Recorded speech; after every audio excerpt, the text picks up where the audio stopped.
কি বলতাছো সত্যি? হ্যাঁ সত্যি। বেবি গ্রুপে আসো তো, কথা আছে। আরে একটু পরে তো তোমার সাথেই কথা বলবো নে, ওয়েট করো না। হ্যাঁ বট, শোনোস না, গতকালকে রাইসা কি জানি বলতেছিল। ও তাই নাকি, কি বলতেছিল?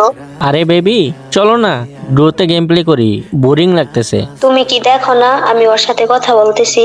একটু চুপ থাকো না। ও আচ্ছা, শুনো না, অনেক দিন হয়েছে বেটির সাথে কথা হয় না। ও এখন অফলাইনে আছে, তোমরা দুজন কথা বলো, আমি ওর সাথে কথা বলে আসি। ওকে? এই তুমি কোথাও যাবা না। আর এই বিথি কে? আরে আমার অনেক ভালো একটা ফ্রেন্ড, অনেক দিন ধরে কথা বলতে চাচ্ছে, ভাবলাম এখন কথা বলে আসি। কেন, আমি কি তোমার জীবনের জন্য যথেষ্ট না? তোমার জীবনে আমি থাকতে অন্য কোনো মেয়ে কেন আসবে? কেন তার সাথে কথা বলতে হবে?